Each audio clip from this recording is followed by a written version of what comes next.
Dans exactement 4 jours, cela fera 2 ans que Arsène Salomon Bagny Zogo, alias Martinez Zogo, a été enlevé, séquestré, torturé puis assassiné.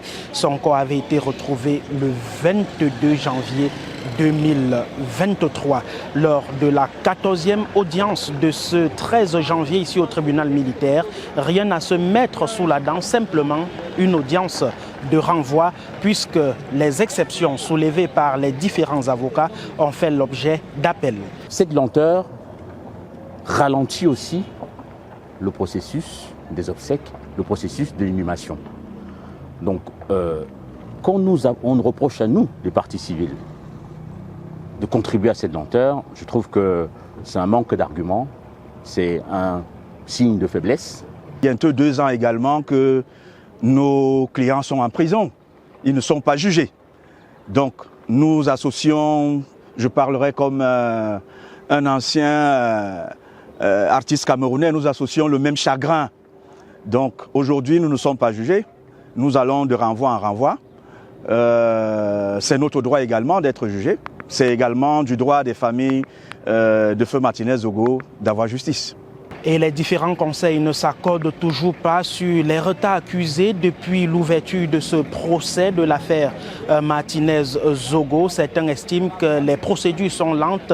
La partie civile, cette fois-ci, est taxée d'avoir tardivement fait appel, incident, dans le cadre de cette dernière procédure. C'est pratiquement après 2 mois que cette partie civile vient relever appel alors qu'elle aurait pu le faire depuis.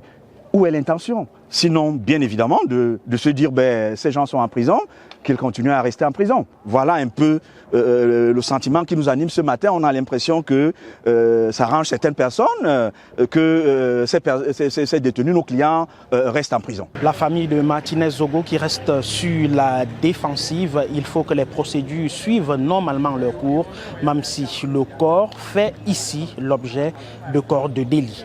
On ne m'a pas notifié les appels qui ont été interjetés par les confrères.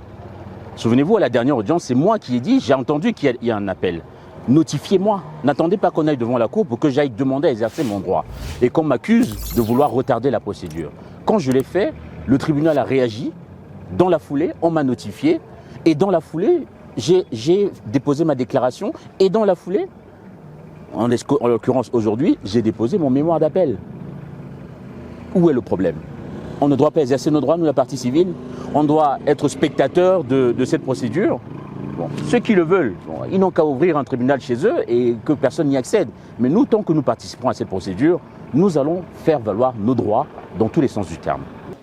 C'est donc le statu quo ici au tribunal militaire depuis l'ouverture du procès de l'affaire Martinez Zogo, enlevé, torturé, assassiné et retrouvé le 22 janvier 2023. Et entre-temps, depuis les 2 ans écoulés, il faut dire que beaucoup d'eau ont coulé sous le pont, notamment les diverses ordonnances, les décisions d'avant-dit droit qui font l'objet d'appels et qui freinent jusqu'ici l'ouverture des débats. Il faut dire que les 17 accusés ont été notifiés. Le tribunal a dû donc revoir les différents chefs d'accusation. De 9, on est passé à 10, même si les avocats estiment que le tribunal militaire s'est substitué au juge d'instruction. Juge d'instruction, parlant de lui, on en a eu 3 jusqu'ici, avec notamment le juge Sikati qui a fait l'objet de beaucoup de controverses, puisque le 1er décembre 2023, il avait pris un arrêté qui ordonnait la libération de Jean-Pierre Amougou Belinga et de Maxime Eko, l'ex-directeur général de la recherche extérieure. L'ouverture des débats, c'est pour quand? C'est la question qui reste posée. On attend donc que la Cour d'appel du centre se prononce sur l'appel interjecté pour la décision d'avant-dit droit qui rejetait l'ensemble des exceptions des différents conseils, notamment les griefs autour des procédures d'interpellation, de perquisition, d'arrestation des différents accusés. On attend donc et l'audience est renvoyée au 3 février 2025 en espérant que la Cour d'appel se sera prononcée. Depuis le tribunal militaire de Yaoundé, Bran Kamga, Naya TV.